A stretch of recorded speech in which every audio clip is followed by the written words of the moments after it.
here we go. We finally got going. Yep, we're here. But it's great to finally be here with you. Thanks very much for coming on. No problem at all. Thanks for having us. It's a pleasure. No, it's a pleasure. No, but I've never actually done one with you at the same time before. I mean, other than like. I'm saying nothing. That was the joke I was going to make. 3 years in Thailand does things to you. Well, if you'd asked me how this was going to start. It's been a lonely lockdown. Oh, man. Well, we can start there. How's lockdown been for the three of you? Mine's has been alright. Nothing's really changed. See, 'cause I'm still working and kind of training's going as normal. Nothing's really needed to be adapted. Aye. Yeah, for me it was the same. My lockdown was great, to be honest. Like, I felt like for me, I thought if someone was to struggle, it would be really tough, because there was like 2 or 3 days where I kind of lost the plot a bit, but then that was it. But thankfully, if I had more like kind of issues or couldn't stay in the house, I was just in the house myself. Thankfully, I got home so that I was in home with my family, I had my own home, on this and that. But if I was stuck in Thailand and stuff, it would ruin me. So for me, it was great, because it forced me to stop and chill and do what I was supposed to be doing anyway, so it was just a blessing in disguise. We're quite lucky to be in that position now. To actually, like, I was thinking this the other day, the fact that it's not really affected me that much is quite lucky. Yeah, exactly. You know, when it hasn't affected you, you then realise if the people it has affected even more, What is it like in Muay Thai over there? I'm forgetting the name now. The actual in Thailand, like, is it Bangkok. Is it doing okay in terms of the COVID thing, or is it all? They haven't really been touched. That's Really? the thing. They haven't really. I thought we it need was to gonna. move, man. I thought they were going to get run through, because like it's really closely compact. It's not the cleanest place in the world. Hygiene's not the best either. So I thought they were going to get ruined from it. They'd hardly even get touched. So just because you're listening to things. It must be. Immune system's different as well, though. It's a lot dirtier place as well compared to here. We're clean freaks in comparison. Yeah. So we don't have maybe as strong as an immune system as they do. Maybe. I don't know how COVID works there, but it just hasn't been touched that badly. That's actually quite a good theory. They're just more like. They're just We stronger. should just be dirtier here. Just become minging.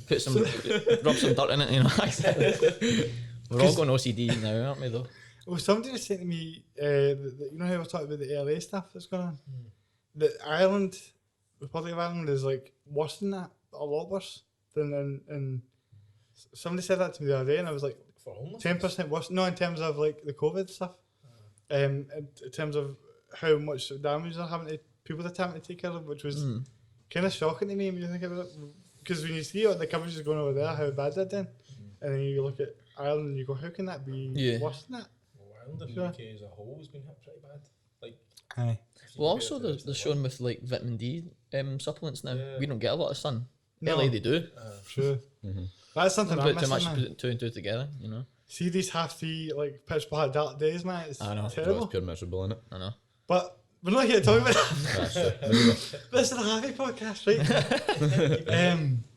No, but the theatre you did something pretty cool, which really caught my eye, and I was like genuinely like impressed by it, because I know how hard it is to do 2K. Never mind fucking what you guys did. So you done 60K in the one day for Movember, and all these different mental health wise, and what you were able to do in terms of raising money for it. But I was curious as to how did the idea actually come out for that to be something you were going to do? This guy. So basically, I seen. I don't know if you know of him, Fergus Crawley. I've heard the name. Well, he was doing this thing called Project Vertical, which was where he climbed Ben Nevis 32 times. And I was like, seems like a good idea to do something. I know. Not similar, but something like that. Something for Movember. So I was like, I need to think of something quite personal. So I seen that 60 people worldwide die to suicide, like each day. So the idea of 60 kilometers kind of came from that, and I was like, how can I do that? And I split it up into rowing, running, and bike. And the first person I told was Euan. And I was like, I'm going to do this. If you wanted to join me in the row, like, that would be cool. And he was like, nah, I'll do it all. So I was like, perfect. Have you somebody else to join me? And I think it was a few days later, I'd mentioned it to Spencer as well. And he was like, count me in before I'd even finished talking about it. So it's kind of cool how I got them on board so quickly. That way I wasn't doing it myself. Kind of shows It's that amazing. mental health kind of aspect, having others around you. Mm-hmm. Kind of. Because you're, as corny as it sounds, you're not alone. You know? Yes. Oh yeah. Well, it was that. It was. I was just sitting doing a set, and then you were telling me about you were going to do this row on a bike. I went, that sounds good. You're raising money for it as well. I thought, well, I'll jump in, see about getting some more. I mean, more people can get, more spread, more awareness we can get, more money we can get to raise for them. So it was just something to jump on and support you for it more than anything else. Because it wasn't about us in general. It's more pushing the message, you know. Yeah. Going through something hard, and I also didn't want to train too much for it either, because you don't want to just glide through something like that, you know. It's the struggle. These guys don't get to glide through anything, you know. So Totally. having a wee struggle through that, thought would give it a wee bit more, Yeah. a bit more meaning to it, you know. Better to kind of get away from, because, you know, mental health and all that isn't really spoken about much. With the whole COVID thing, it was good to get a bit of Especially message out there, especially these days, you know. Like it was 15 people in Hogmanay alone, just there, yeah. in one day. That's mad, And innit? in Scotland, never mind anywhere else. 15 people in Hogmanay. It's mad. No one's talking about it either, you know. Yeah. It's getting to the point where there's more people dying from suicide than it is from COVID itself, you know. Yeah. But the numbers aren't being published. You don't know these things, you know. And no one takes it seriously because you can't see it. And most of the time it's too late when you see it. You're like, Exactly. I did not know this person was struggling so bad. Exactly. It's and what the point you make about it being very like the fact the three of you were doing it, and it's difficult, but you've got the three that you kind of lean on as you're doing the kind of challenge. Yeah. And what was the kind of preparation for it, like physically? Were you thinking, oh, I'm going to struggle doing this, or was it kind of? I think we just had it in our heads that we were going to struggle, and we were kind of cool with that. Yeah. But it was more of kind of having each other there. So it was like, as soon as we started running, I think we laughed as soon as we ran out the door. Yeah. Like we were buckled the full 20k run. Never felt like a challenge to me, to be honest. Like The running, Yeah. see, not in terms of like, oh, we breezed through it, but just in terms of it was having that much of a good time that it wasn't like a fuck, we need to do this here, you know. We that's really need what to I like remember struggle. for the whole run. Was literally just laughing the whole Yeah. time, literally trying to like breathe in between giggling, Yeah. running around like the canal and all that, and then like they say like laughter and like feeling good and stuff, like it's an analgesic, so you literally like hardly felt any pain or any difficulty at all. But if you're doing it yourself, it'd be completely miserable. Oh, yeah, but totally. the fact that you've got like a group of like guys we're all getting on and laughing and Yeah. stuff, it was completely different, and it just took like all the pain out of it. Different story when we all got into the row. Oh, I totally. I was Aye, just in case deserted me. scenario. It's deserted me. But because the road's kind of more in itself an individual thing. Like Yeah. you're not able to kind of have the same. But it's a really good analogy for mental health as a whole. Like that whole thing where you're thinking, if you're doing it yourself, it's really, really difficult. But Oh, if you yeah, get somebody totally, around you, Exactly. it's- That's why I'm saying it never felt like a challenge, because I had them there as well, Yeah. you know. So it wasn't like something you're stuck alone.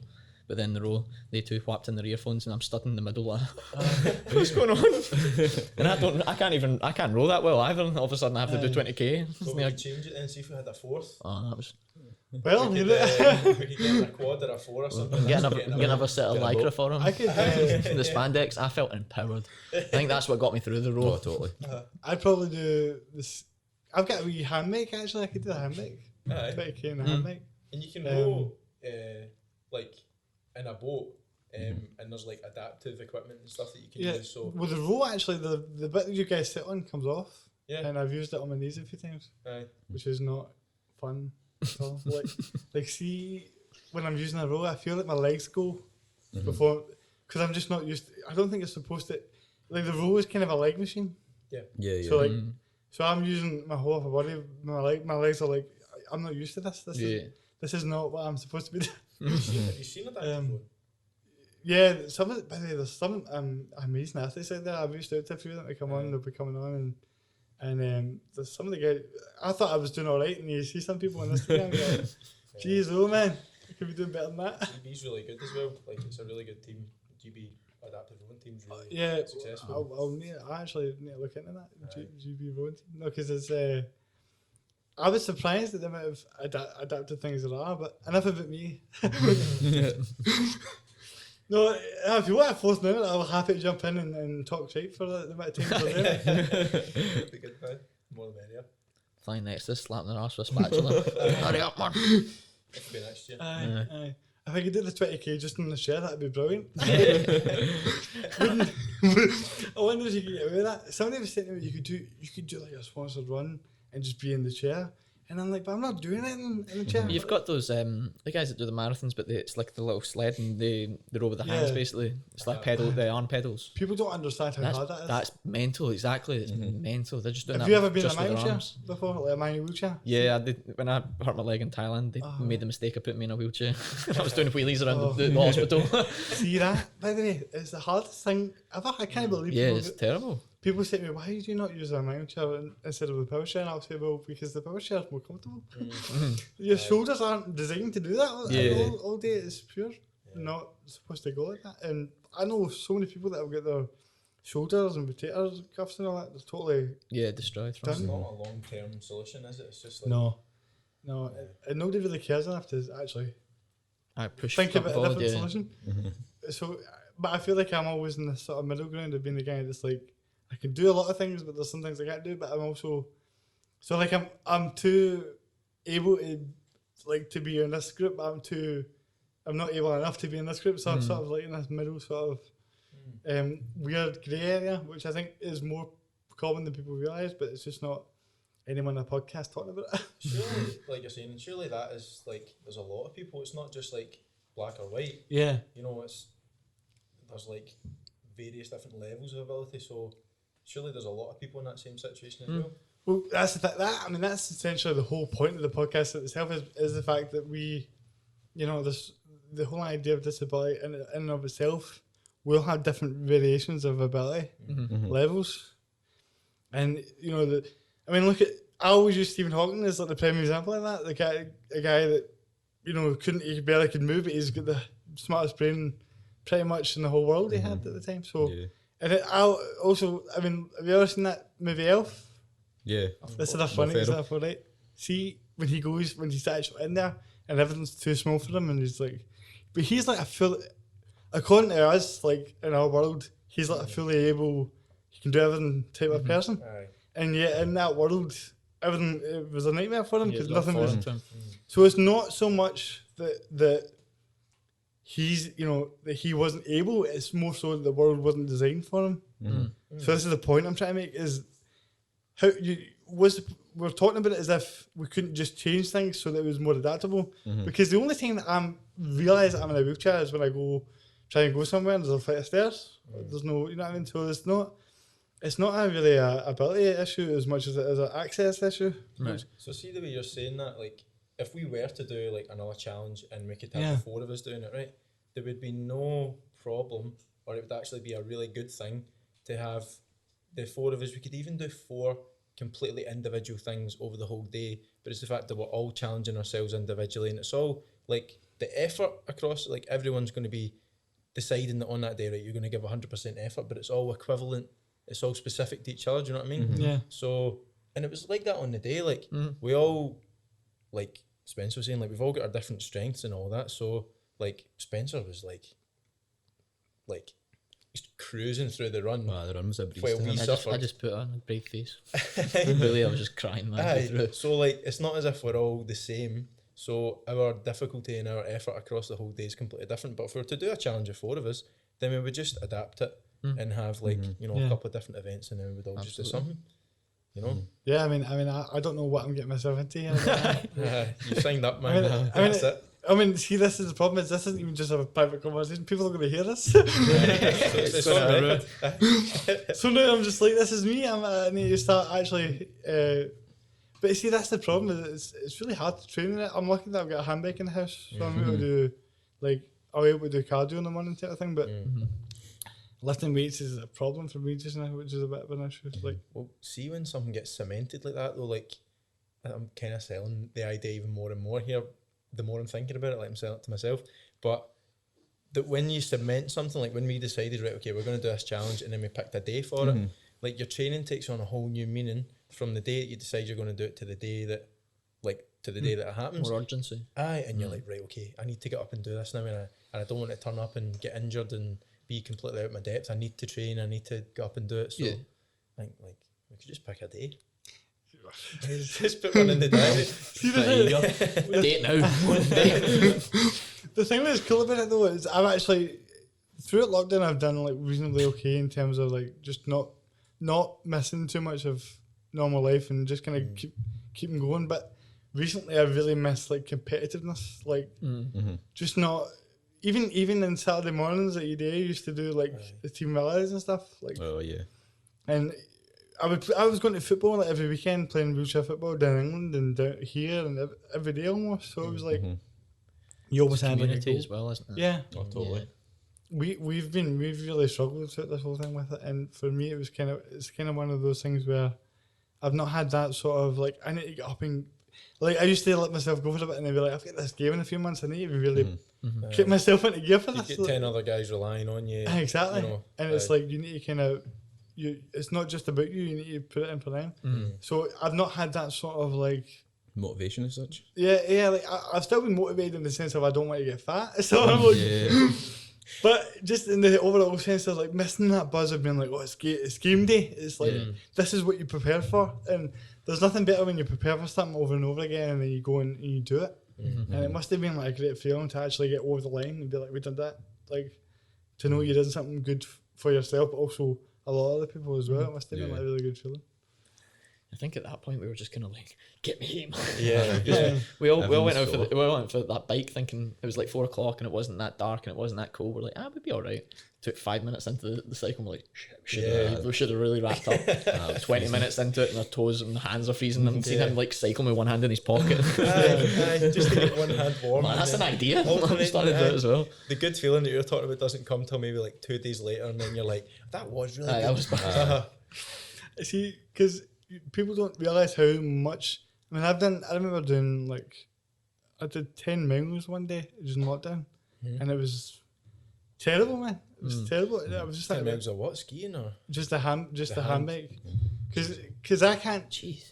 People will say to me like, why?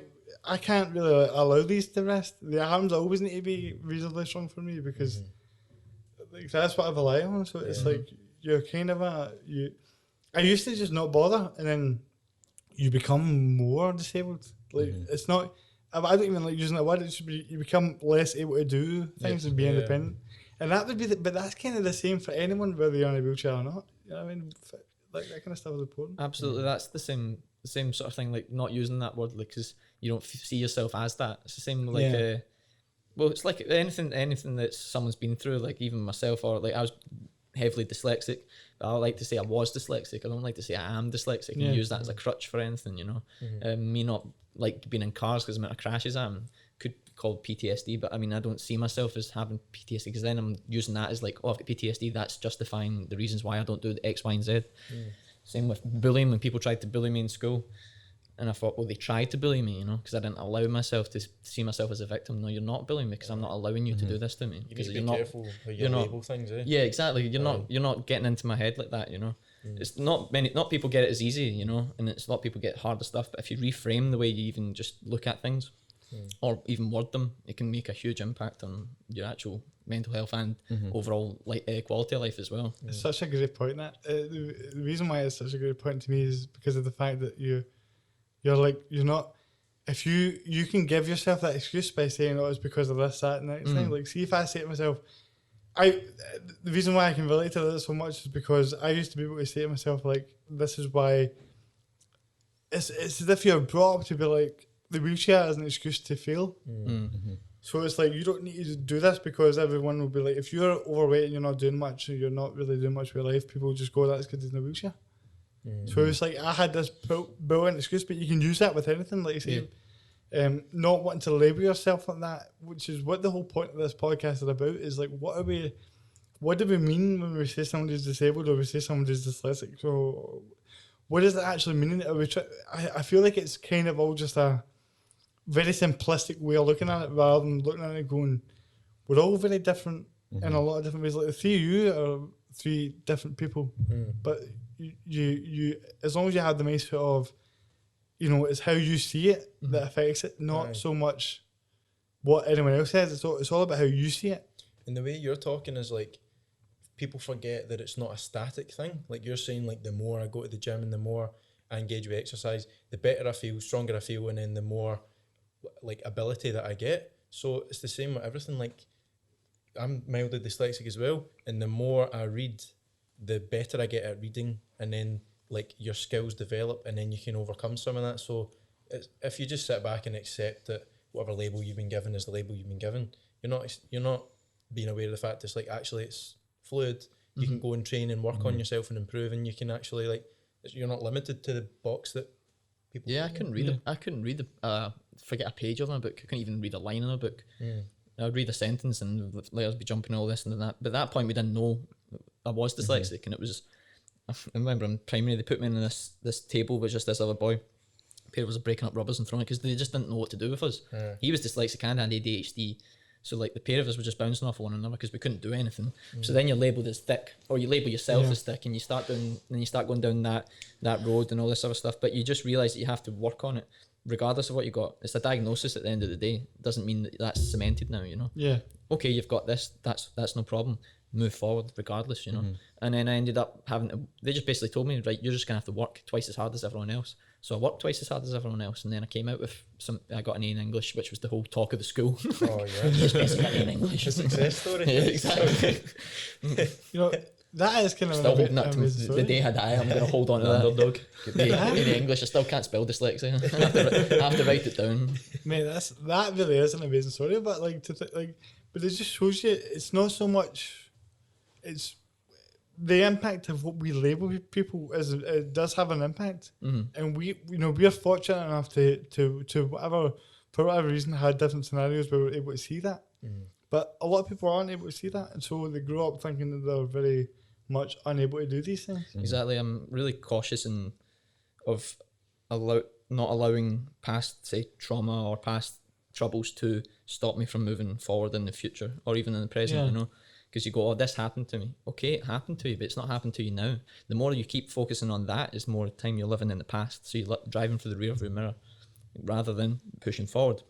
It's okay to look back every now and again, see where you've come from, then that can push you forward even more. But if you just stay there, then you're going to continue to stay there. If you drive through the rear view mirror, you're going to crash at one point, So it's not getting in a rut is the whole point. And it comes into how you treat people as well. Yeah, 100%. What Kieran mentioned earlier about keeping also his arm yourself. strong. But Kieran keeping his arm strong. Just before we done this, Kieran went into the toilet and we knew we didn't need to give him a hand or anything just because he was obviously strong enough to get himself there, if you know what I mean. So you wouldn't treat him any different as you would otherwise. Yeah. That's a good point. I mean, the whole thing about that's the thing is most people would be like, "Do you want a hand?" You all know. Rush to the opportunity. And it's very wise words from you there, like what you're saying about the whole thing. But I think it's very much just trying to show people that you feel more fortunate.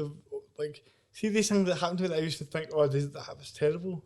Now I kind of think, well, that's actually quite good to happen because it makes you able to deal with things on a level that's it makes. Because stress in life is always going to be there, right? So it's how much you're able to deal with stress is going to make your life as easy as possible. Sadly, you've had to go through that to then gain that perspective, most of us is.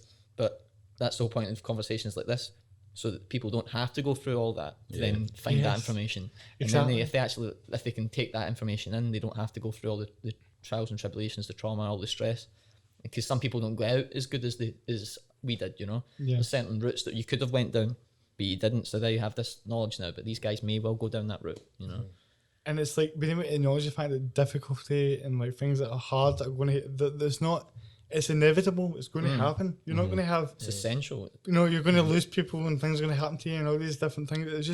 It's part of life. And I think there's so many, because of the way we are now as a society, there's very few people talking about the fact that the hardship and stuff like that is a reality of life. Trying to bubble wrap everything. Yeah, I can see it clean as day now. And I see it with people in the kind of wheelchair football community that are kind of wrapped in a bubble by their parents and stuff. And I'll say to them, and they'll struggle with that on the football pitch, or just in terms of being able to, if we got a goal down, you'll see somebody just look like just not, because they're not used to any sort of thing that doesn't go exactly their way.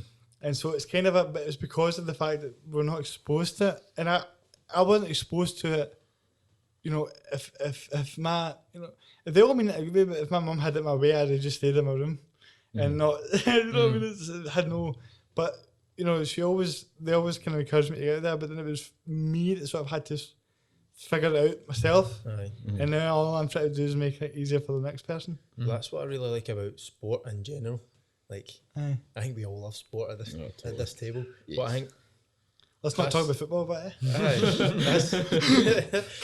that's what I really love about sport is it is like if you pursue it for any length of time, you're going to come across difficulty. As in, it's going to be difficult to improve further because you want to get better, or you're going to set yourself a goal, and any decent goal is going to have to be like trained towards, and so it's going to be difficult. Like a worthwhile thing is like. Also, gonna be sport, there's a difficult to winner do. and a loser at the end of the day. Yeah. So you have to Totally. deal with loss. Aye, you're never going to win everything, so you're going to lose something. So it teaches you all these life lessons you're talking about. Like, life is hard, so is aspects to sport, but you can also work on yourself and improve and deal with things better and train Yeah. better and all these things. And so you learn that hard things can become easy if you work. Well, they're always relatable to each other, aren't they? Aye. Yeah, you take the principles from sport and you can use that into life. Adapt Like, to life, yeah. exactly. Taking a loss, how to take a loss. Aye. People can go down. Oh, they then see that as like they're not. It was their fault or X, Y, and Z. You can. It's like the 7 stages of grief. Yeah, exactly. You can, Mm. yeah, so it's if you learn how to take a loss just in sport, you can then translate that same emotion because at the end of the day, depending on how competitive you are, like I'm extremely competitive. I hate losing more than enjoy winning at that point, you know. Yeah. So it's But we've For- already compared sport to school by you bringing up like and like working and studying and training is also the same thing. Aye. And it's also an outlet. yeah, It's an outlet to outlet. vent your energy. Well, for me at least, it was an outlet for me to put my energy productively and not go elsewhere or do something bad or do something that's Yeah. not so productive, shall we say? You know. And there was times when that happened, of course, but then the sport always kept you in line. And then every kind of sport has pros and cons in certain ways. You know. Yeah. For me, when I found Thai boxing, that was it. That was me down the middle. That was clean cut. The lot. That's what I'm going Clean to do. cut, not as if I was like 13 years old going out partying non-stop, not getting into fights, not doing these sort of stuff, you know. It's for me, it was a way to direct my energy, and then as a way I can then clear my mind properly, you know. I think most people that do any sport, any kind of exercise, feel that way. You feel like a weight's been lifted off your head. Like if I hadn't done the 8K before this, I probably would be all over the shop right now in Yeah, terms of Yeah. because it makes you able to sort of calm yourself in a moment. Of being able to, what am I going to, what are we talking about here? What am I trying to say? What's the point of what I'm trying to say? It just makes you that little bit more sharp, especially with cerebral palsy, because the natural thing that happens to you with cerebral palsy is kind of a slurred speech and sort of a like you're not able to think as fast on your feet. Although I'm not on my feet, obviously. But you get the point I'm trying to make here, right, is, you know, so. But it kind of comes back to that. I like to talk about this in most of the podcasts I've done. The idea of personal development and how I feel like people are very unaware of the fact that you don't have to watch Netflix all day, every day, and not do Oh, it. totally. Like, because it's such a mainstream thing, and I understand. Like, but I say that as if I'm pure altogether. I'm not. I like Netflix and all that as well. Yeah, exactly. I'm just saying, like, people don't. It seems to be like it's not taught in school. You're not taught in school or any real education that you should look after yourself really as an individual, and that's the kind of thing you're all talking about there. That all comes from like you've all kind of figured it out for yourself through sport and through these things and being able to improve yourself, like you say, you and daily. But then who's helping people that are younger than us realise this sooner? Surely that's got to be the point here, because we're not here that long. You don't want people to have to go through all sorts of trauma to figure themselves out. You want to be able to kind of negate that, but also there's not as much of an outlet for that. I think it's maybe part of the reason is because the positive benefits to exercise. Like for me, everything that you're saying, I agree with. Exercise regulates so much so much of what I do, like my sleep, my diet, my appetite, my mood, like everything. But to get that positive benefit, you need to go through the discomfort of going and doing it. And you need to, like, an effective session, like you're going to get out your comfort zone. So if you tell somebody, like, look, you can have this list of benefits, but first you need to go and do this. Most people, Like that unless they're, special pill. but they'll just do it all for unless them. they're like hooked on the benefits of exercise, then they're going to be like, nah, because I need to go and like go a run and it's raining outside and I don't fancy it and it's going to be uncomfortable. I'm going to be out of breath, so they'll just sit on the couch and watch Also, Netflix. people think in extremes. They think if you do sports, then you're going to turn into this like fitness monk, Right. you know, and you're not Like The going Rock. to. Yeah, exactly. They can't go and have a drink, or they can't do this, they can't do that, can't have a Mars bar. It's just balance. You balance, know? Yeah. definitely. It's just getting a bit of like having a bit of exercise justifies your Mars bar. You know? No, But people that say to me and all the fight, like a bunch of the fighters, like you never know you're a fighter. You're so chilled out. Yeah, because I train 6 hours a day and I don't have any energy to do anything else. You know, like in terms of, you don't have to be like that. You know, you don't have to go to that extreme. Like that's extremes. People think that you have to then go and be like a professional fighter or like an Olympian. You just go to the gym, do a workout, get those endorphins, and you're sorted. You know, the amount of effect that'll have just on your psyche itself is huge. It's so true, because with that, I've done it a couple of times where I've done like, I had a few weeks there where I was doing like 2 workouts. See, the start of lockdown, I think I got myself into the best shape of my life. Yeah. And then but I think that was because in my head I was thinking I've only got a couple of months and then life will go back to normal. Yeah. It's an opportunity, you know. So I used it as an opportunity, and then Exactly. I realised it was going to last like another year or so. A year later, we're Whacking still open there. the celebrations. Yeah. So you kind of fade off because you're like, my body's so like my main thing for taking pain away was sort of the pool, and that's obviously been at the question for the past few. But the point you saying there is it's really clever, because I remember this overall sense of, see, when I did like 2 workouts, I would do 2-hour workouts a day. I don't know what I was doing that for, but I was doing it, and I just felt so chilled out, like nothing. There wasn't anything in the world that would bother me. It was just like everything was so, like things that would bother me before, I just didn't. It was, you just Just have, brushes over. It's not worth your it's not worth your energy, because you also have to be sparing with your energy, because you just used it all. Yeah. But for me, at least, I have to be like that. If I don't go to extremes, then I'm extreme. I tend to lean towards extremes anyway. Like if I'm going to go for a party, then we're gonna go and party. If I'm gonna go and work out, then it's gonna be Work hard, play hard. Yeah, exactly. sounds like I know this guy. And so I have to kind of like push quite hard just to keep myself level headed and keep myself just at that level. But most people, you don't need to be, you know. And if people start staying away from extremes, then everything becomes a lot more viable, you know. Yeah, it's like you said before, it's all about balance and stuff like that. It's like finding the right sort of way of how it suits your life as well. Yeah. Not the guy on Instagram that you see with 6-pack abs. Yeah, exactly. Yeah. Well, see, for me, sometimes the balance on my scale is dipped too much in the direction of exercise, as in, like, I need to get my exercise fix in order to feel chilled, and then I need to watch myself, because sometimes I'm like, mate, you just need to chill out. That's what I've been doing as well. My whole thing was to balance the opposite way now. Is like, right, wait a minute, you don't have to go crazy. You need to take your rest and just take it as rest. And I literally will sit in the house, and if I've not done exercise, I'll just feel itchy and antsy and like want to go out and do something. That's because it's not what you're normally used to. So Exactly. coming out of a routine, it just totally changes things. Not dealing in absolutes. Like I caught myself there. I have to do that. I don't have to do that. You know, I don't actually have to do that. In my head, I do. You know, but I had through Christmas and New Year. Christmas, I took 3 days off, and in New Year, I took 3 days off, and I just did the opposite of what I would be doing. I sat in COD and played COD all day and played online chess like we sweat reprobate, and I loved every second of it, you know. And I wouldn't take any of it back. I had celebrations for my breakfast each day, and just took a handful and then just had that for my breakfast. I mean, that's again extremes, but I'm working on it. I'm trying to get back to the middle ground now. I feel like you just described me as a person. Honestly, I'm so up and down, it's unbelievable. But this is the podcast is kind of helping me keep it together, because you're like, this is coming out weekly and you kind of keep yourself on the same sort of thought. But the lockdowns and stuff don't really help the situation, I suppose. No, totally not. The thing structure for me is like what I found was the best thing possible for me. Like in my time in Thailand, when you would train in the morning, for first thing you wake up, I woke up and I'd go and run, and then you train for like 3 hours. I'd go and get food, have a coffee, read a bit of my book, go home, sleep, train, go back, read my book, eat, sleep. And I had this structure. Every single day was the same. I knew exactly where I was going to be, what I was going to do. Again, it was a bit too locked down, but then if I didn't have a fight, it was a bit more relaxed. That was the best thing for me, and that's the whole thing with the lockdown. All that was gone, because then you're just there's no structure. What do? You just sit there all day. So that's what I struggled with. And I think it's a huge thing to get some structure and get a plan of like what you would be doing. Even like what we're saying there, like you had the podcast, so you know you've got something to work towards. Yeah. Make a goal, set something down, write it on a bit of paper, and move towards it. You know, and you start structuring your time.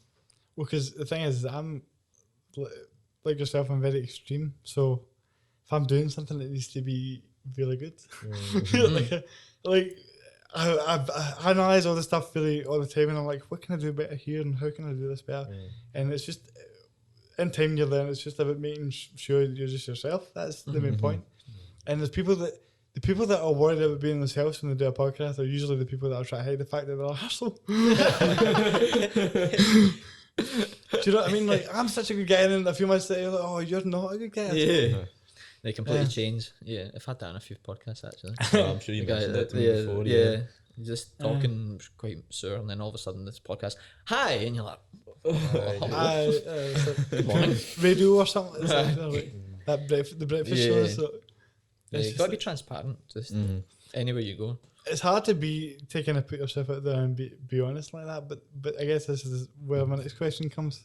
Is that so? We talked about how the whole idea came about, but why was it such an important thing for you to do something that was so kind of into mental health, and how, the reason why you did it? So 60k was for the 60 people that die of suicide. Yeah. So like that whole reason is a really good reason. But why was it such an important thing to you? Well, I kind of, when I was younger, I wasn't really younger. It was more like when I finished school, I went to do my nursing, and I had a really bad experience at placement, so I ended up turning into self-harming. But that was about 4 years ago now, so 3-4 years ago. So having that kind of, and overcoming that, more or less, encouraged me to do it.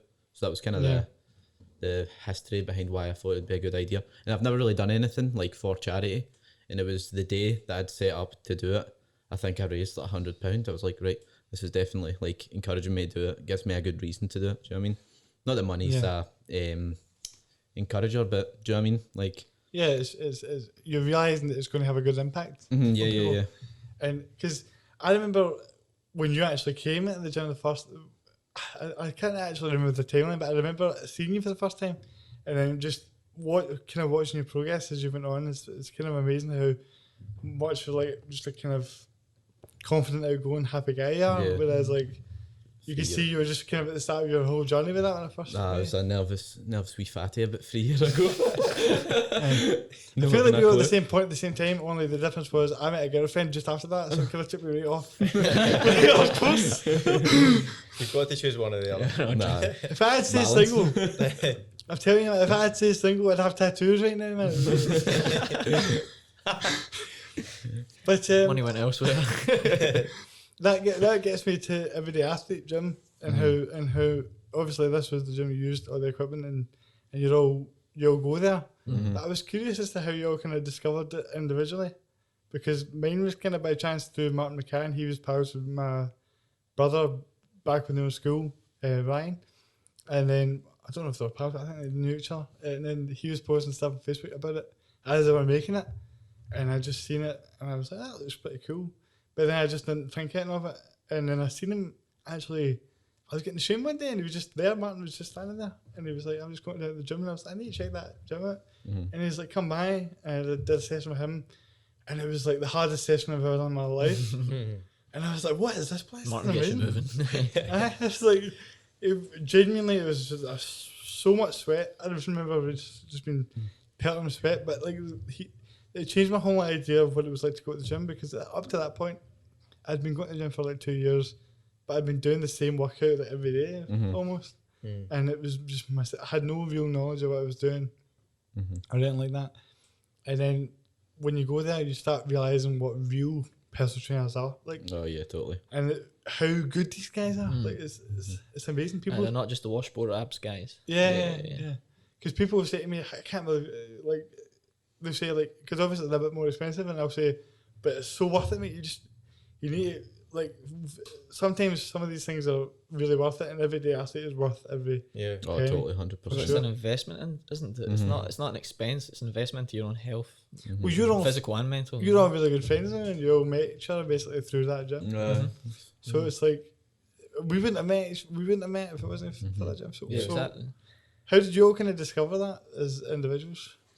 Well, I started at the Muay Thai club at Glasgow University, and Tommy and Martin run that club, and they do sessions at the gym at the uni, but then they also do 1 or 2 sessions at EDA, and then I just went along to one of those as part of like the uni Muay Thai club, and then I was just like, this place is amazing, and you see, like, as you walk in, you see the quality right away of like the sessions and the people and you just get a good vibe from it. Yeah. And I think the guys really take the time to create that. Like, it doesn't happen by accident. Like, they create the perfect atmosphere. So I kind of got that, and I was like, No egos allowed. Aye, and I was like, this is what I've been looking for. Like, I've been going to gyms like at the side and doing sport and stuff.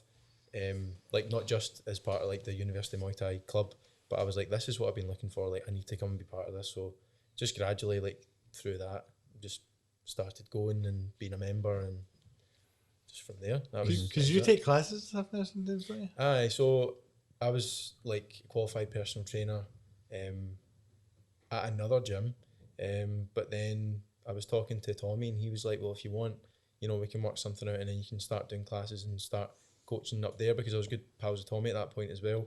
So then I started coaching classes there and doing PT out of there as well. So it just became like a hub for everything, because I had a sport. Like, I was doing Muay Thai as a hobby and learning that, and then it was the gym just as a gym to use, and then it was a job as well, and then it was mates, and it just, like, as I was saying, the guys create that. It's just like a hub for everything.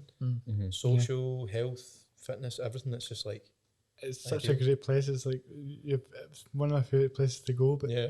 I always think when they bring someone new in, my worry is always like, there's got to be a bad egg in here eventually. Yeah. They're gonna bring somebody in that's Yeah, you're gonna get one idiot, isn't it? But you were not that, you know. You were definitely not that. When you came in, I was like, he knows what he's talking about. Well, he just comes in and makes us all feel inferior when he racks that bar and starts squatting like 300 kilos. Just get him out. He's not I don't think allowed. there can be a bad egg. I think they bring out the best. in Yeah, people. exactly. Oh, Yeah. So you'll never get. I think if there ever has been a bad egg, they've been told, and then it's like, you have to make a decision here. Either you clean your act up or you go, because you just don't have a tolerance for. Well, you shouldn't really have a tolerance for idiots, you know. And the gym's just, it's one of those. And I've never really been one for community so much in terms of like, I need to have a lot of people around me or this and that. Like, I've always kind of done individual sports, and because again, everything had to be, and I was all by myself and need to work independently. This and that. I'm the only one that's in charge of myself, and but then when you couldn't go to the gym, you realised that community, you kind of missed that. And then, but they kept that up online as well. So the guys just adapt on the ball, you know, it's not, they're not just there to put a class on and leave you, you know, it's 24/7 with them. Yeah. I mean, you're so right, because I when we did a podcast with John and Tommy, it was the first one we done, and I had remember saying to them, like, surely you can't be this happy all the time. But they're not. They just there's a way of carrying yourself, and they have this way of being like, regardless of what's going on in my day, this is our gym, and this is the environment that's here. So it's almost as like, it's just like, it's a real positive place. And for me, it's kind of strange, because they got me at a time when I was very much fluctuating and not, like, I'd be there really solid for a couple of months and disappear. Or I'd come and I'd be like late.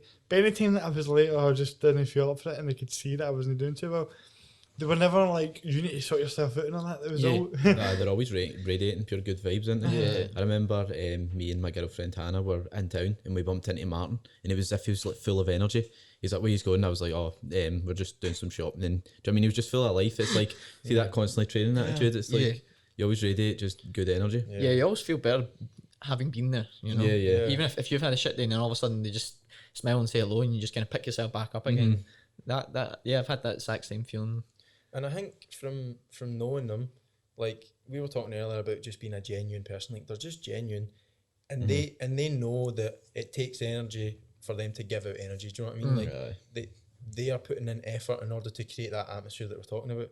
But I think that's how they draw out the best in people, is like they know that when you're in the gym, you leave all your bags at the door and then you bring out your best, and it's like a knock-on effect. And then you'll just create that, and then all of a sudden, you know, you come into the gym and you're maybe not in the best frame of mind, but because everybody else has done that and they think, right, okay, I need to like make the effort here to be energetic and sociable and all that, and then well, that's what got me to the knocks gym. on. Was I was coming up for sparring on a Saturday morning. I had a fight in Almeria in Spain for a ISK European belt, and my old gym was, we were never the best, the strongest, the fastest. We were just hard workers in this little unit in Irvine. So it's just a bunch of like wee hard bastards just going for it. So we're never the most technical. So then I came up to Glasgow, and then all of a sudden these guys were real smart and they were technical and moving around. And I'm going, what is this? But it was the people was the main thing. The way Tommy was and the way the other guys were. It was like the gym was nice and it was pretty and they had a lot of weights and that was okay. But it's all style, and it was the substance of the people there that made me want to come. And I said to Tommy when I won the fight and that, and I went back off to Thailand. But I came back, I had an injury, and my gym had broken up, and he was like, "You can come and train here." And I went, "Well, I'm only coming here because of you guys. Like, regardless of all of this, is fine. But you guys are the reason why I'm here. You know. If you guys were idiots, like a lot of Thai gyms, there's a lot of egos go about in Thai gyms. It's very it's a full contact sport. There's going to be that, but that was never the case there because you don't have to be like that, and yeah, it was like that, and that enriching environment. It just, you come in knackered, but at the same time you instantly got picked up as a result. And even the guys through the lockdowns and stuff like that, they've been constant professionals, constantly positive. And I'm just want to keep poking them and see them at a bad day. Like, be angry, come on.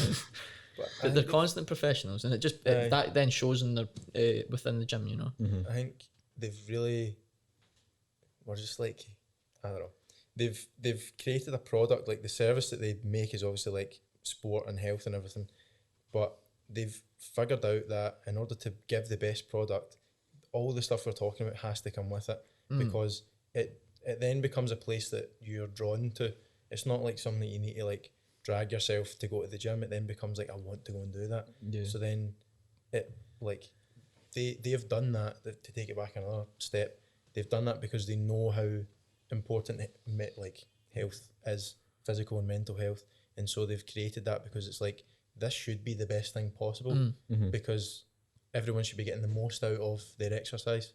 Yeah, I have to travel the best part of an hour and a half to get to the gym, and it's never felt like a chore. To knowing that I'm going there has never been a chore.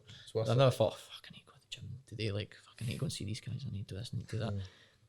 It's never been like that, you know. You have to just you get walking in, you turn up, doesn't matter how tired you were, you're good to go, you know. So that just shows, and that's how sport should be. Yeah, exactly. You know, you just leave everything at the door and you go, right, I might be tired, I might be thinking this or had a bad day or something, but it's like, I'm just here to do a job and get the most out of it.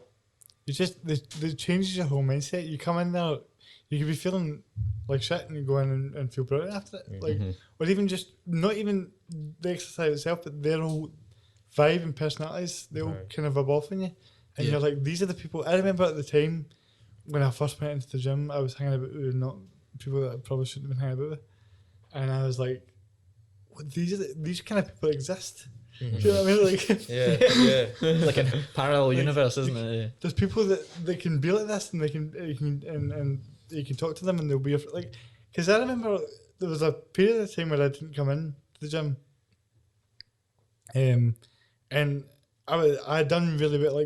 Like the month before that, I'd done really well where I'd been going like every day, and they were seeing me at like 7 o'clock every day in the morning, and I just stopped going, and so. What happened in my head, I built this thing up in my head where I stopped going, and then once a week or so went by, I felt too guilty to go back. I was like, they're going to be like, where did you go? Why did you leave? Why did you stop doing that? So I let it go on for a few weeks, and then I came back, and I was like, somebody was like, where were you? Tommy was like, where were you? And I was like, I just felt like you just were going to be like, where have you been and all that, and they were like, just get in, just come in, it's fine. It's just great to see you, man. It was like none of that matters. It's just good to see you, and I was like, it just changed my whole kind of perspective on the way I was thinking about it. Yeah, they're not there to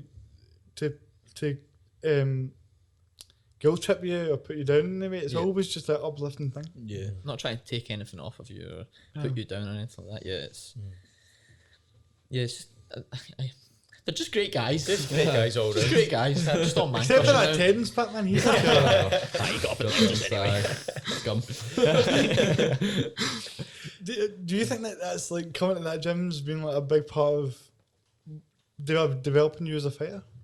more of Like- a person than anything else. Because I wonder, like, when I watch you guys train, I'm just like, I don't know how anyone takes a kick like that. Man. It's impossible. It seems like you would just collapse and like, after one kick. I definitely would. My time in EDA's been less of a fighter and more just, well, I've had to recover a head injury, and so I've had to take a long time off.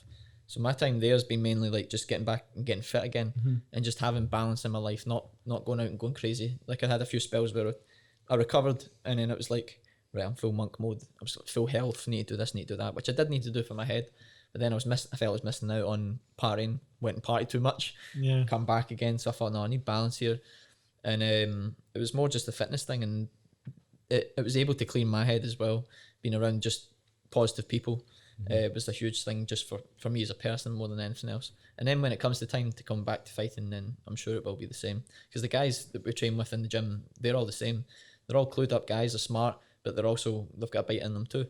Yeah. You kind of have to have that in Thai boxing. But they've it's been less about sport and more about me as a person. I think a lot of people get that from the gym. They go there for the training, but they get a lot more back from it, you know. Yeah, well, so a lot of my close friends now have been made through the gym. Like used to, of course, Terence, Sean, and that's just to name drop a few. Do you know what I mean? And that's literally all of them are met through the gym. So Yeah. all links back. How did you actually come to be in the gym then? It was John McCann told me to come to FYF, and literally that was how it stemmed. That's exactly how it started. Got the bug. FYF was your first class, man. That was my Patch first that. class. I know. And you Surprised came I back. never- I was running on my own. Surprised I never chucked it after that. Oh man, that class. I miss that class, but also don't miss that class. No, I don't say that. Nah. I'm just not giving them ideas. They- They'll bring it back. it made me kind of appreciate that feeling we spoke about earlier of like when it gets really difficult in the workout and you're like you just want to kind of slow down and patch it. I used to do that all the time when I would let's just try and get through this, and nobody would really say just get through it. And then I still feel like I did a good workout, but what changed for me is like when I started to get tired, I started to get excited because I was like, this is now that I know that this is a good thing. Aye. Whereas before you were like, let's just try and get through this before I die. They're also It was a coaching you. task. They're also coaching you through it as well. There's Yeah. times where I'll be like, I'm knackered. I'm just gonna try and like get minimum rep here, and then like, well, but you can get 6 here, and you're like, Yeah. fuck, I need to get And 6 you, now. and you trust And then it. you do trust it exactly because they know what they're talking about, and you end up getting 6 or more. You know, Yeah. you start overdoing what they're telling you to do. That's and when you start do working hard. different style of workouts. Like an EMOM, for example, you go like, I'll hit 8. And they're like, nah, you can hit 12. Yeah, and then you end up exactly. consistently hitting 12 through multiple rounds. It shows what you can actually really do when somebody motivates you towards doing it. Because like on top of being really good guys, they're also superb coaches. Yeah, and they've totally. got an eye for it. And if you're struggling, like they'll be able to see that and even be able to distinguish between that's enough or they're just going through the pain barrier or it's too much, and just having a good eye for it and being like, no, Lewis is capable of this, and you know they've got an eye as well. They know you all individually. Especially do if you you know have what a Valbo coffee before it. I mean? Oh, Like Oh, the you strong get that ones. crema. It just pushes you through the last couple of Yeah, reps. that's the cherry on the cake. I actually don't take coffee. I try. Oh, you're missing out. Blasphemy. I tell you, honestly, I've got such a weird What's it thing where like? I swear to God, I feel like it gives me energy, like ridiculous amounts of energy for 5 minutes, and then it's like, And you crash. and then I just totally crash. I've got such a low tolerance for it. It's It's It's unbelievable. mad, isn't it? I'm like a fast. It just makes me a functional human being. You don't Ah. feed me before coffee. Yeah. It's more the tasting than anything else, I think. Yeah, It's yeah, just, I couldn't even. They do have. If I was going to have a Definitely coffee, it would be an EDA coffee. Like, It's more of a placebo, I think, for me. Like, I just take it for the taste. Yeah, well, I'll take it and then instantly, like, feel the hit of energy, even though caffeine doesn't work in that way. Yeah, It takes yeah. time to metabolize. But you're like, I'm feeling So good that now. one You know? less thing in the eyes. Yeah, pure sugar, exactly. like, So it is a placebo, but at the same time, It's something you can abuse as well. You've Yeah. got to watch. Oh god, aye. No, it's because you That oh god, I was like, from it's like, experience, yeah. oh, Oh, god, aye. I remember Many those things, right? 5 coffees I drank one day. sleepless nights. Tuned to the moon. no, you really have. It comes back to that thing of like having a really deep respect for these guys. I think Mm. because like there were times where I'd be like really done in, and Paddy would be like, just be right in your face, and you'd be like, it's, most people would be like, get away here, man, get away from me. Like, Yeah. But with them, it's like because you have so much respect for them, it's you're like you push yourself because you know they know what they're talking about, and also just as a person, they've earned that from you in a way. They also Yeah. know what you can do as well. That's the Yeah. thing. Like you doubt yourself, but they know what you can do. Therefore, they push you towards that. You know. It's true. There's so many things that when I came in, I thought to myself, I've never got like all these guys seem like they know what they're doing. I don't know what I'm doing. This is terrible. Did you feel that when you came in to be like to take some of the classes you and I thought because like in terms of like seeing how good these guys are and being like, is there like a thing in your head where you're thinking I want to be making sure that I'm at the same level of knowledge or knowing what they're talking about and making sure that I'm not out of depth in it in any way? Yeah, and You never have been, by the way. I just well, just wanted thanks, to- but I was looking for a place that I don't know. They just took so much care, like from the moment that I started just talking to them about thinking about coming and coaching there and stuff and helping out at classes. They took so much care, and they're so passionate about what they produce, like their product. And I was like, this is so good. Like, it's amazing to be a part of because they're like, they know how important it is, and so they want the best out of you.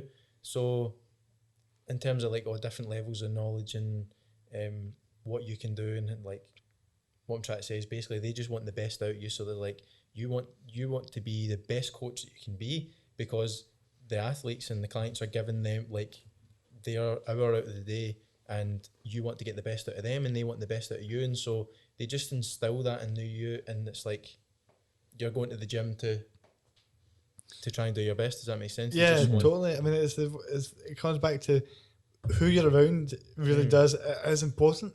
You become who you are around. Like, if You are the average of the 5 people you spend most of the time around. That's my favorite. That's one of my favorite quotes that really got me. You're the average of the 5 people you spend most of your time around. You don't have to be living or anything, but like they can be books, whatever. But you start getting real particular who you're hanging around with at that point, then, don't you? Yeah. And if you're an EDA, then you're in good company. You're sorted. No matter who it is. and it's true because I'd come into the gym and see everybody. Just not even the coaches, but anyone that does the classes, they're all really nice people. And except for the 3 of you, obviously. But like, see, when you go in there, it's like these are the kind of people that I need to be around if I'm want to get out of this situation I'm in. Exactly. I'm not. This is not going to like, especially because I just thought that I was at a point where I was like, everybody's just horrible. Like, it was like obviously my family and all that were always great, and it was they've always been really good with me. But like, in terms of just life and the people that I met, I just felt like I'd always meet people that were just pure, not very good people. And That's the thing about sports, I find, is like you go to, I mean, we're talking about EDA, and it's cracking place and it's really good gym, but I think sports in general, even if you go to like just your average gym, everybody in there's trying to better themselves. And if you want to run with that mob, then sports its own thing, but at the like if you boil it down, people are just trying to better themselves. So if you're with people that want to engage in that sort of thing, then surely it can only be a good thing. Like-minded people. Yeah, exactly. well, I mean, the perfect example of that really is when you talked about how there's no egos in it either. I remember, just like talking to Sam Euan and Craig McGinley, and not knowing who they were like as actors, and obviously they're doing really well for themselves. But like, I mean, Sam's huge, and I was in the gym just talking to them, not even really realising it came out. I went home, I swear to God I went home, and Sam was on my telly. He's there. And I was like, that's Sam for the I'm gym. watching Captain Morgan. Like, wait a minute. My mum's face just dropped. She was like, you know Jamie? You know Jamie Fowler? What's he smell like? I know. Does he talk like that? Honestly, ever since I told her that, she's like, let me know if Jamie's there. Yeah, Get a picture of him. Get a picture of him. I'll come pick you up. He doesn't. That's what she said. Pick you up.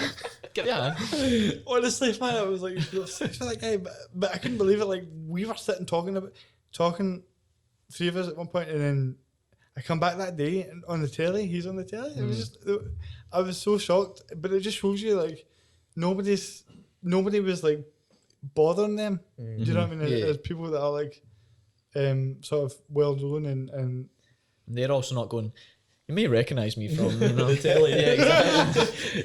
I'm that guy.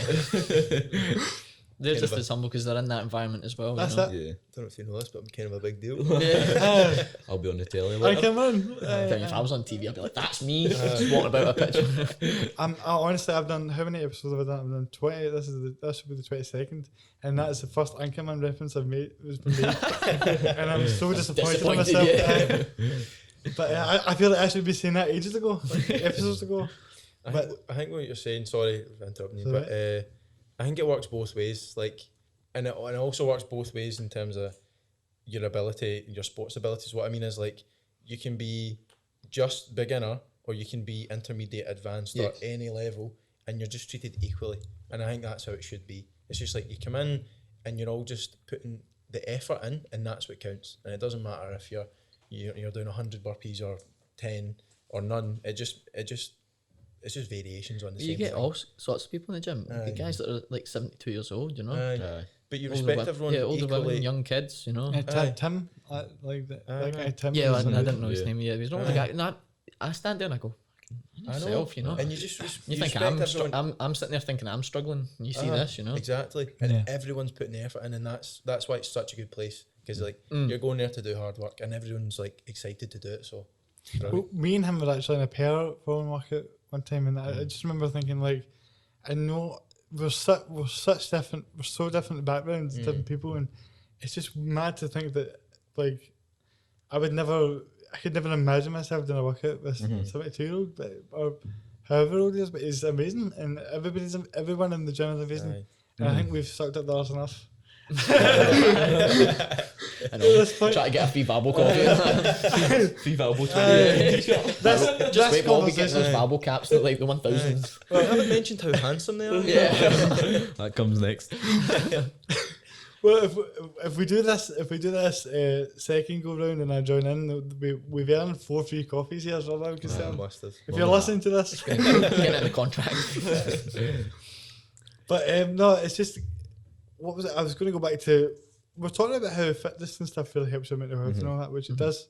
But there's a lot of people I know that can't really rely on that as an output. But even with that, for me, I noticed that when I was on my kind of fitness run at the start of it anyway, I was feeling fitter and feeling better, but there was definitely still a lot of like psychological mental problems I was having with how I felt about myself and stuff.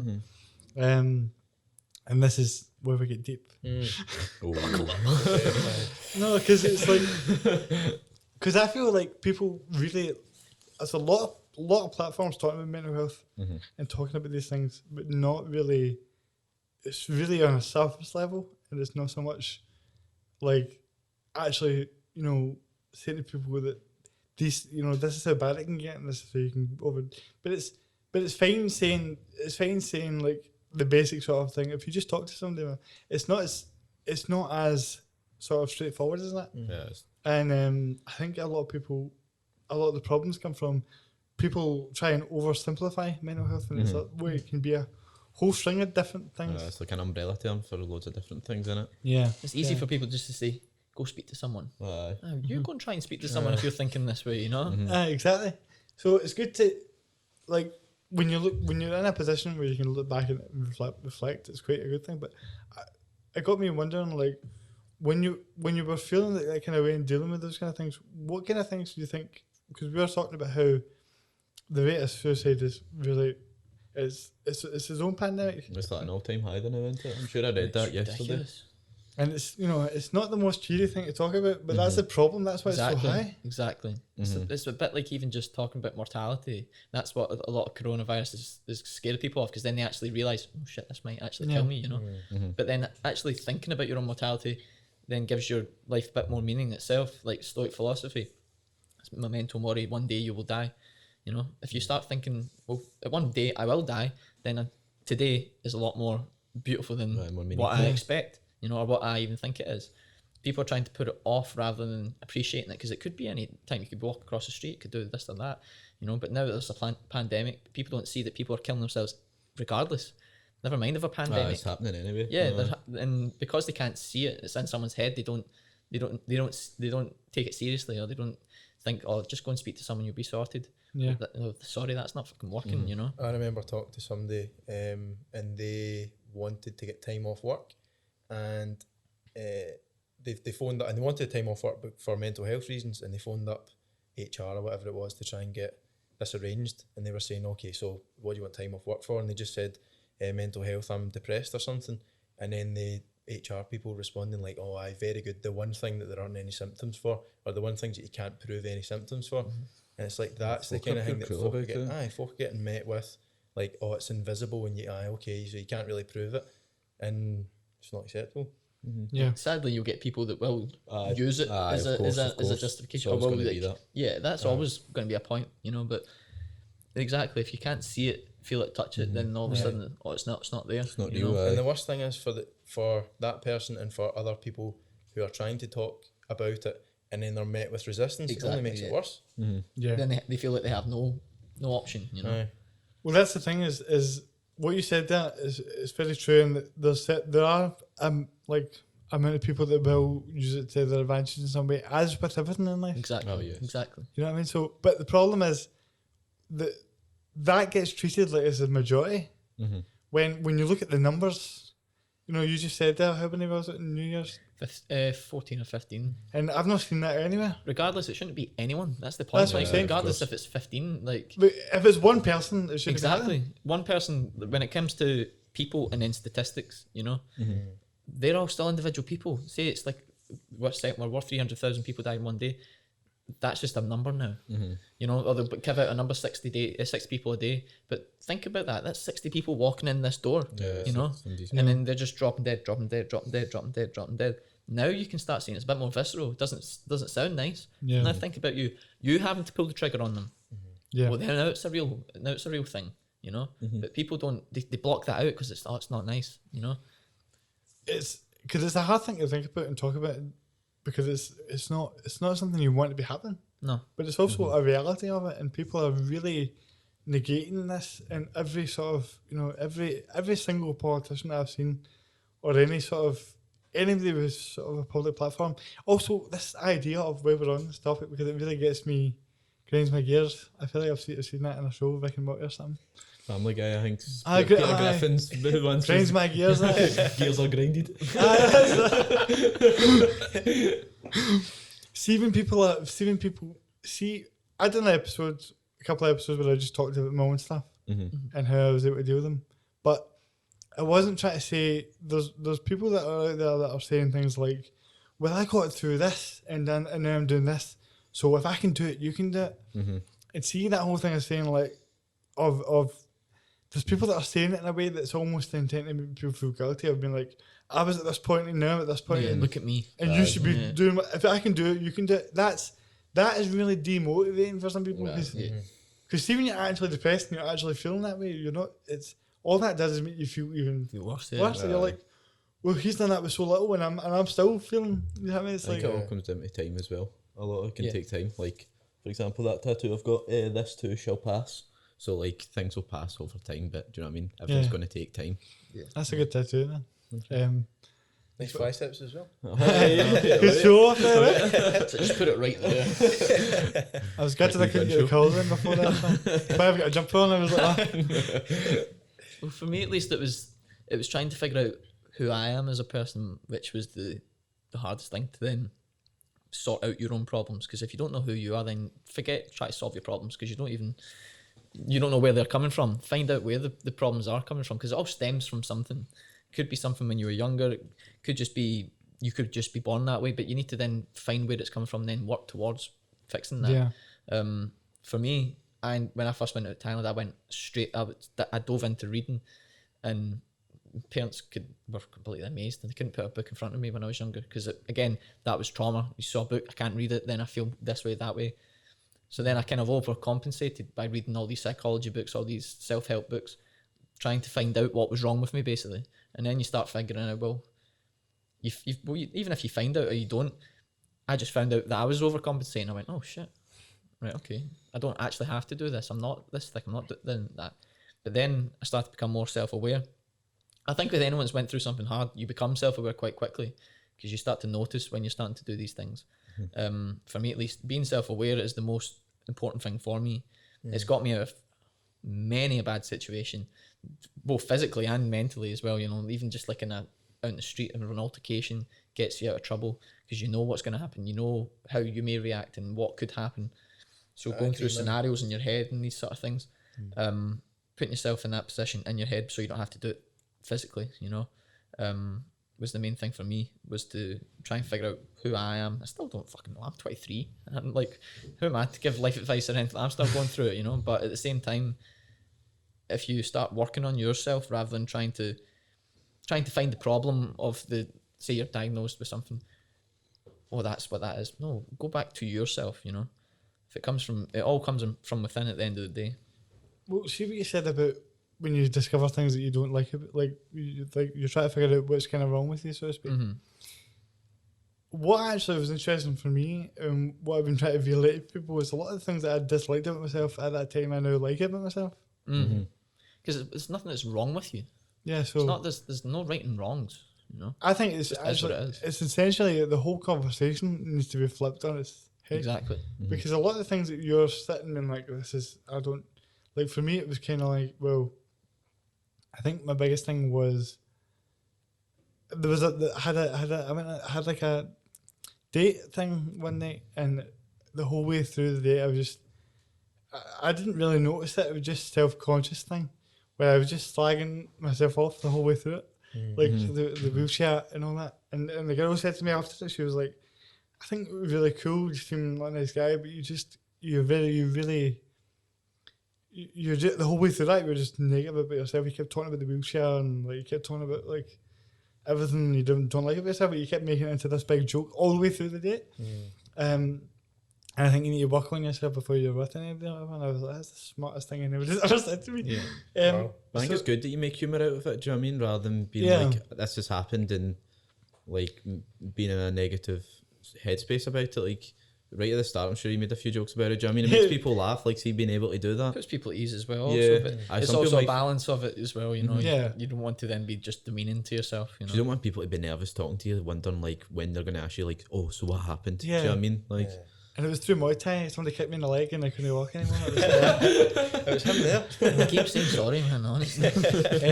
But no, I see that, but it is a line. It is a line because none of what I've said in a joking manner about it now is kind of like slagging myself off, so to speak. It's more just the overall idea of being a wheelchair. I get a sense it's just to kind of say, like, by the way, this, I'm cool with this, and like, I, you know, don't worry, like, just to set everythody at ease, you know. it's a good icebreaker. Aye. If I could walk and I see someone in a wheelchair, I'd have 100 questions as well. It's the natural, but it's also the natural inclination because of what the world shows you. You don't see us anywhere. See, even in podcasts, see, even in all the big podcasts, how often do you see somebody with a disability on them? Yeah. Like, that's a good point, that was how I even came up with this whole idea, was the fact that I was realising, hold on a minute, there seems to be nobody talking about anything that I can really relate to here. And then when I realised the way that I felt, you know, that whole experience of what I just described, I kind of opened my eyes as to how I was talking about myself. And how, like, there's, it's about addressing the elephant in the room type of thing for me, is what that is. But then it's also saying to yourself, so where's the line of addressing that, but also realising that it's not exactly what I'm all about. Do you know, it's not but only characteristic isn't being in a wheelchair, which is what you're naturally defined for because of the way the media shows it. This is me trying to give us sort of a voice, which is where the drive comes from. You're just a person at the end of the day as well, you know, same as everyone else. And you're trying to get like this is where like the kind of motivations came for me to try to make this like as big a platform as possible, just because of the idea of like being able to have people that can't necessarily tell their story before, and also listening to a lot of podcasts where people just are so, they come across very not real, like it feels as if they're sort of putting on a persona, and I've never put on any sort of persona. It's never like I'm trying to do something that I'm not. Do you know what I really like? I'm a fan of this podcast, by the way. I listen to like lots of episodes,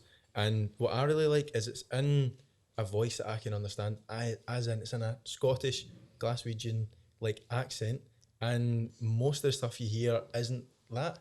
So it's just so nice to hear it coming from like a voice you can recognise. It's home. It's just brilliant. I think it's brilliant. You don't put on anything yet either. Like, see, when we were talking before this, it's just exactly how we were talking just now. Do you know what I mean? Yeah, Like, nothing exactly. changed, really. I think it's also quite a bit of the Scottish mentality as well. Just kind of like, fuck that. Yes, I know. You know, like, why would I try and be any different than who I am, you know? Whereas a lot of people like to, because they're trying to monetize it or this and that, you know, they're trying to get something out of it rather than sending a message. Well, at the end of the day, that's what you're kind of wanting So to instead do. of trying to be somebody else. Yeah, exactly. My brother, he does coaching for, it's like football kids more or less, but he does strength and conditioning for them, and he does it through Zoom, and he does it in the garage, and you hear him shouting in this thick Scottish accent. Doesn't he put on this American accent you find a lot of people doing? And it's quite funny just to see him being like himself, if you know what I mean. yeah, and even people that start off in this area, they sort of become very out of touch with working class people. I feel like, and that's what I'm sort of trying to maintain. Has been like, right, this is what this is about, regardless of how good it gets or whatever. This is what it's always going to be about. Is the sort of idea of like having open conversations. But what you said there about the Scottish mentality is something that's interesting, because that's what that EDA and meeting guys like you are is the whole point of how I was able to sort of be like, the way we talk to each other is so not right. Like, and you don't have to be an arsehole to be funny. Like, there seems to be this idea of like, you can't really say anything too honest because somebody will slag it off. And then people wonder why the suicide rate is so high. The reason why I was actually bringing that up before was I was wondering what would you guys want to do in terms of actually improving, if you could do something to improve people's ability to talk about mental health, or was there anything particular that was missing for any of you that could have helped you had it been in place in terms of mental health? Because that's something I've always been curious about. For me, it would have been like having more like just more knowledge of it out there, a place to go where you didn't have to wait 14 weeks for the NHS therapist to see you. You know, it's very much, if you are struggling right now, there's not very many places you can go. I seen on Twitter it was a girl had a conversation with one of the people from Samaritans. I can't actually remember how the full conversation went, but it was something like, oh, she was struggling with certain things, and he was like, oh, why don't you go run yourself a nice hot bath? Like, it just wasn't a solution at all. And it's like, there should be better advice out there. Like, obviously they're specialists in what they do, but stuff like that, it needs to be more, Definitely more specific. I was very lucky to be in a good school. Like, my parents knew that the school I would have been going to, I would have not gotten any help, no nothing. I would have been in the wrong crowd. I would always hang around with the wrong crowd, but be like the good boy of the bad crowd, you know. Like, I wouldn't do anything bad, but at the same time I was always like in that clique. And going to the school I would have been going to was just bad news. So they shipped me up to Glasgow. I had to go to this posh school, blazer, top one done up, tucked in, and so I was a scheme boy away up there. Even though I'm not from a scheme, but at the same time it was like, that school did a lot for me. But at the same time, if I had someone coming in and tell me that they were dyslexic and this and that, I probably wouldn't have listened to them. So for people like myself, they have to kind of go through it. But when I went back, and as a result, well, probably not as a result of me, but when I came back, they have now put things in place. They have, it's not a safe space room, but a room that you can actually sit and talk to someone going through your struggles. Because there was times I would just sit and have panic attacks. I'd have panic attacks in exams, and no one really knew what to do. I never knew what to do. I was just having a panic attack. Then all of a sudden I couldn't do the exam, and I was just getting fails. But I was always very inspired hearing people that were dyslexic. Like, Einstein was dyslexic, but then there's a spectrum. He's like very you see his handwriting, it's ridiculous, but then he's very sciencey. Whereas some people are arts. So I was banging the centre, I was shit both. So I just pulled the wrong stick. And but again, for me, it just had someone there to be on my side. That was it, you know. That was enough for me. And I had a good couple of teachers that were there and were putting that extra time in for me and reassuring me that, like, listen, you just being real with me. You just have to work regardless. Like, this is all it is. I'm not going to mollycoddle you. I'm not going to cover you in bubble wrap and all this other stuff. Just being real. So just more people being transparent, more people being themselves, and regardless of their flaws or this or that. But again, I was ridiculously stubborn back then, so I probably wouldn't have listened to them. But again, if someone can take a nugget from what I'd went through, then that's at least something that they can move towards with. Because there was actually a kid I had left. It was just before I was about to leave school, and my support teachers, I had 2 support teachers, Mrs. Morrison, Mrs. Hamilton, fucking love yous. And I know, there you go. And Mr. Welsh and Mr. Lynn, they were all great, right? She pulled me out of class and was like, could you speak to this boy? Like, he's not listening to anything we said. Like, if you've got like learning difficulties, you get extra time. I had to get extra time and a scribe, which means I had to sit here and talk like this, and she would sit and write it down because I would get marked down for my spelling mistakes and stuff like that. So I had to sit there and like just talk pish for an hour until I did the exam. That's how heavy this was. And I refused it at first, and I said, no, I'll do it myself. Like, I'm not gonna take this. It was my ego going over. I'm doing it myself. I'm not gonna get this. I'm not gonna accept help. And I was punished for it. And they told me, not by them, but just by my grades, they told me, if you don't do this, you'll fail everything in school, and that'll be you. So I reluctantly took the help. So I had to sit. I sat down with this boy, and he looked at me with the exact same look that I would look at someone else at that age. And teacher went out, and I sat down. And I said, I'm not going to tell you anything. You will fail everything in school if you don't take this help, because these people will give you more than what you could ever think of. I think the boy actually took the help. I would really want to go and see him again, but I think he's left the school at that point. But I need to go back and speak to him, and I want to get a hold of him. But there's a podcast. There's just things like that. Like, I just gave him the information and I left, you know. And like, you have to make that up for yourself. Yeah. It's tough love, but it has to be done, you know. So just strong people around you, you know. No piss takes. And it's all about the way you say it, because you said it in a way that it wasn't about you, it was for him. No, yeah. You know, and if he you're saying to him, look, this is on you. If you don't do this, I had a really hard time in school. You know, it was really tough. And people were like, oh, do you miss school? I was like, I do miss school. That's the whole community thing. I miss school for your friends and having a laugh and stuff like that. I hated being in there. But I was exactly the same. And they said one of the headmasters was like, we'd like you to come back and speak to the 6th years, because the 6th years every Friday would have like someone come in and like lecture to them. So I don't want to speak to them. So I'd rather speak to either the entire school or everyone that's starting the school, because they've already been through all of it, you know. The information I'd be giving off is more suited to the 12-year-old boy in the front corner, or girl, that's wildly dyslexic or autistic or whatever, that's struggling, feels that they're just one person in this massive sea of people that are overachievers and all this sort of stuff, and feel that they can't do anything. If they can take one nugget from something that I've went through, then that's good enough for me, you know. So, well, I'm sure people will take a lot from this actual podcast itself. I've really enjoyed talking to the three of you. It's been one of those ones that just flew by. But it also got me just to finish. I'm just thinking about this challenge here, right? So we're thinking about me jumping in on this, because if that is the case, if you don't set a rough timeline, I will try and ignore the three of you for the foreseeable. Probably. Well, again, it's just the whole climate at the moment. I know it is. It's weird. You don't even know when the gyms are going to open again. No. Which is a whole Movember thing again, or would it be something? As long as it's kind of doing the men's mental health route, it could kind of.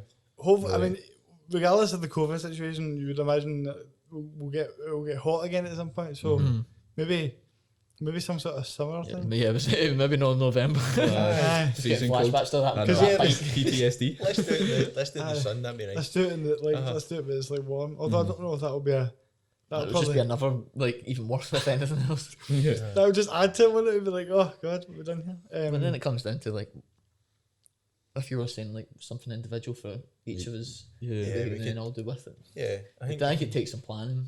we could No, definitely totally. create something. No, Yeah, creative guys, for come sure. up with something. Mm-hmm. Just not a 20k roll, please. I was so close to crying, honestly. I was 30k roll. so close to crying. It was we did like 4 5Ks. 5Ks. Dyslexic. oh man, And 5 4Ks. 4 5Ks is the exact same thing. Jesus. My back was in pieces. I was like Mike Tyson. My back is broken, and I was so close. My back is broken. Oh. It was that as well. It was that because I was about to pass out as well. My back. So please no rows. oh man.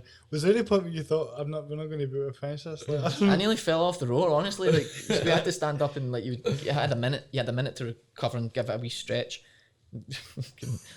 Euan just stands there, rows again. I think it was made easier though because you're sitting there and you're like looking to your side and you're like, well, they've not stopped yet, so I can't stop if they've not stopped, and then that just continues for until you're done. Basically, it's like, Yeah. well, I'm not going to stop until they're going to stop. I remember looking over at Euan. I still had, what did I have left? About, I think it was just over 5k. So that was about what, about half an hour left. Euan steps off the rower, takes his single off. I was like, surely he's not finished. I'm like, half an hour to go. I'll get there eventually. Yeah, That was my favourite part though, because I was like, now I get to like encourage you through it, which was the whole like point. I just I was remember like- for the next hour we were all just lying on the ground, Aye. hobbling about, Can't walking move. like John Wayne. It was horrible but fantastic at the same time. Yeah, that was.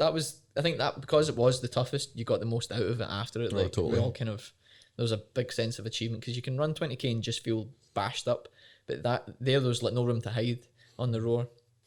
Fuck, we're gonna have to do another row, aren't we? Yeah, I can't praise you enough for it. I mean, it's Now that I've really just said it, amazing. I'm like, yeah, we do have to do that. I mean, the ski is my favourite thing, Mhm. which is weird because people hate that, but just because it's like, in terms of the movement of the arms, it's so simple for me to just kind of put my head in and forget about it. yeah. The only problem is sometimes I go too fast and cast out. too Yeah. quick. But the thought of this is pretty scary to hear, to be honest. If anyone's listening to this with any kind of ideas of what we should be like, because there might be somebody that listens to it and goes, "This is actually they should do this." And I've like, got something in my head, but I don't want to say it. Like when you say ski and then Open you've to like, suggestions. well, there's like you can do like ski to the height of Everest or something like Nah, that. that's alright. Pass next question. I'm just like trying to figure out the height. I'm like, no, is that Ben Nevis? oh, How man. long is that actually? Ben Nevis? No, Ben Nevis is no, 32k. Everest. Don't know. Oh, Ben Nevis is 32k. Ah, Okay, 32. maybe we'll do Ben Nevis. Oh, wait, I thought Ben Nevis was more than that, really. I'm sure it is. I'll double check that. Not anymore. It's not. It's 32k. Right, we'll do Ben Nevis. I wonder what. But Mount Everest must be more than that. Must be Much more than that. Can we do the- we must can- be much just a more wee than bit. that. We'll do the Must two. be like- We'll do the 2 weeks just to double that. acclimatise in between. You know. How long have you actually been going for? again? 42k. Fuck's sake. An hour and a half. Oh, 42k usually is it's- Ben Nevis. 42. 42. 42k ski. Goodbye hands. Goodbye hands. Well, I think I would look like a bit of a wuss if I didn't match the same amount you said before. So it has to be 60. 60. Still has to be 60. I mean, you don't want to go below that, otherwise it's just not the same. About 60 between us, 15 each. 42k. We could probably manage that. We could probably manage. Aye. Yeah, we'll We'll sort get But, something uh, for sure. Yeah. But no, at least it'll, because I don't even know when the gym's going to open again. The gym actually being shut, I think, is a bit of a. I understand why everything's shut though, because it seems really bad now. But at the same time, they really do everything you could ever possibly do to make something safe. Is that they're at the gold standard of how gyms should be? And I it's think just it's sad. because they bracket all the gyms as the same. So like the government are saying if they were to actually take the time to analyse every gym as an individual gym, you would see that the way that like pure gym don't do it as well as every day athlete will do it. Sturgeon, get your ass in. So I'm just saying like Sturgeon, you need to get on this But But podcast and also, talk but about this. McDonald's is open and the gym's closed. Oh, KFC, KFC's 50% half, off. KFC's half price. Vegan KFC. Aye, we're fighting the virus, aren't we? Jesus. I know. Support your immune system. I know. Like, Get that lettuce in your there's McChicken sandwich. honestly there's not really any discussion about health during this health crisis, which is crazy. They all just came out and went, oh, maybe we should start giving people vitamin D supplements. No shit. Love it, eat out to help it. It's a great idea. Yeah, exactly. That's the thing. Like, a friend of mine just posted, it's like, if you were trying to make people completely unhealthy or trying to make them a better reason to die from it, not reason, or cause of dying from COVID, get them fat. So don't let them go to the gym. It's like a war on health at the moment. Close all the gyms, open up all the restaurants, cut them at half price. There's queues at the door for KFC, you know, and then all of a sudden no one's immune system's that great. No wonder, you know. I know. Yeah, like just I feel like the worst way of doing it is avoiding everything. Yeah, Like, exactly. because actually you just had the vaccine, didn't you? I got it yesterday. That was yesterday. How are you feeling? Your eyes Yeah, are getting a wee bit close feel together. that I thought there was something growing at my arm earlier. Nah, my arm just went numb the day, and that's it. It's mad Never to really hear felt anything. I'm kind of. Anyone listening to this, you should take the vaccine. Well, let's be real. If you're being like, I don't understand people that are like, we're a year into this, and people are like, it's a conspiracy. Oh, like, pure what are you talking about? anti-vaxxers. I know.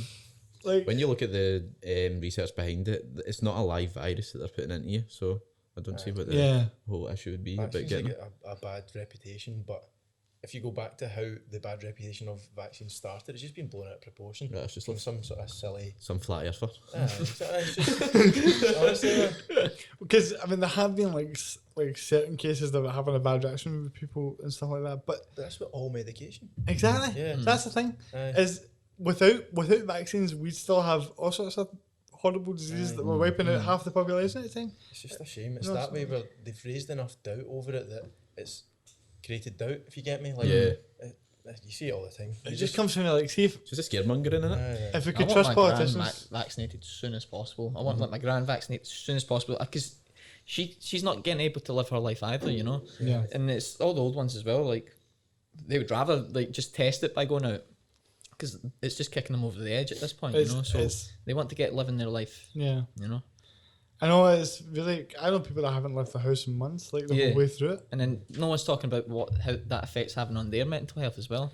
Just the elderly's mental health, you know. Well, think about how important, see when you're like 16, 17, how important is it to be social? Especially with the kids as well, like what we're Yeah. teaching our kids now, you know. Yeah. Don't go and play with your friends, don't do this, don't do that. Now we're getting told how we should be shagging and all. I got Oh, lucky at come the age on. we're at to kind of be understanding about it rather than being younger, say you're in 11, you're 11 because they're allowed to meet up, but like a 13, 14-year-old where you're Yeah. kind of limited with your knowledge and Yes, you're not going exactly. to really know much about what's going on. You're in a but very being, vulnerable state. yeah, and you've Couldn't been told not to imagine. meet him, do you know what I mean? Can't imagine being 13, 14 just now. I know. You'd be bouncing off the walls, wouldn't you? Oh, Yeah, totally. no chance. No And it- chance. Especially with exams and all that being cancelled. I And think like that's- even with myself, like I had relied on sport a lot to kind of keep me down straight and narrow. Yep. If I didn't have that, then if Oh, you're it's stuck in the mad, isn't house as well, like there's a lot of stress on families, and I really feel for them as well, you know. Yeah. Yeah. Well, I think that in itself could be another hour conversation, probably. oh, totally. But honestly, this has been one of the easiest ones I've done, so I really appreciate it, guys. No problem. Thanks for having us on. Aye, totally. Do you want to plug yourself while we're here, like your social medias and stuff? Like, Go. Spencer, you can go first. You can take that one. with your 40k followers. 70. Oof. Double. is it like a 70 maybe talking about? 40. What was it? I'm just Spencer_Yorker. Yeah, on Instagram. That's do all I even really know him, use is interest. Instagram. But Just in case anyone's listening to this, but these guys are quite interesting. at Lewis Irvine with 2 E's _. $sign.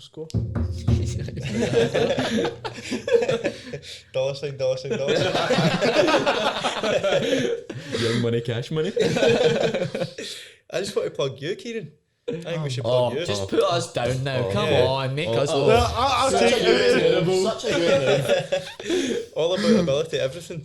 YouTube. I like the YouTube channel the best.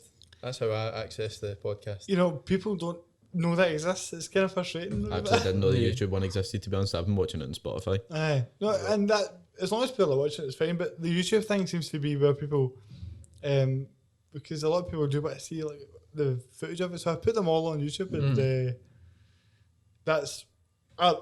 the main plan is to try and do more in person. So this is hopefully when you do them in person, that's when people, when it's through Zoom, people are like, I'll just watch it on Spotify because it's not. Yeah, it's not as visceral. So YouTube's a funnier, I think, because you get to see everybody's body language. Yeah, you get to see. Well, it's also vibrant. it's a different vibe. It's different. Like you're having a proper conversation. You know, Yeah. there's only so much you can do in a Zoom call. it's very true, very true. But thank you for that. No problem at all. Thanks for having us on. I know you. I appreciate you saying you listen to it as well. There's plenty of more to come, and I'm really excited about what we've got going here. But it's been a pleasure having the three of you Well, part. count us back Perfect. on if you, Thank you, if you aye. fancy it. Part Yeah, two question yeah, mark? aye. Part Yeah. two? Well, Part two? after we do this challenge and whenever we do it in the summer, June, July time, aye. we'll do it. We Aye, can do one definitely. after. We'll read a recap. 100%. We can take some footage of it and like play it as we're talking through how bad this was. Here, Spencer cried here and here and here and here. And Keen's actually in a flood of tears. You can't tell because the sweat's coming in his eyes. It's just sweat my eyes. That was all. That's what I would say. I'd be like, I'm just really sweating everywhere. That's what I'd be like. I'm Even looking forward the to amount it. of salt that was coming off me as well. Remember, it was just disgusting. Yeah, I could feed a full course meal off my arm. Really? It was rotten. Yeah.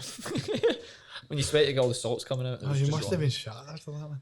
Yeah. Well, the best thing is I had to then cycle back to the station, my brand new bike, and then didn't realise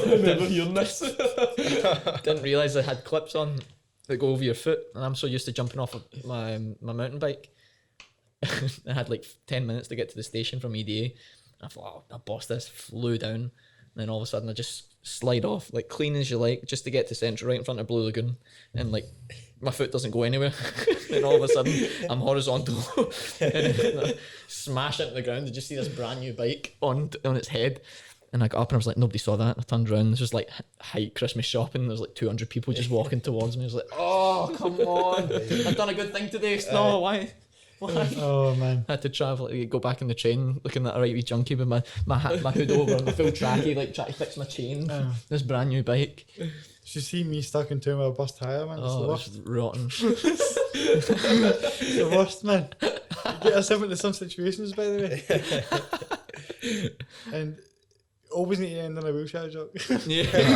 Happy ending. But no, it was really, honestly, I really enjoyed it, and thanks a lot, guys. No, Thank you. It's been class.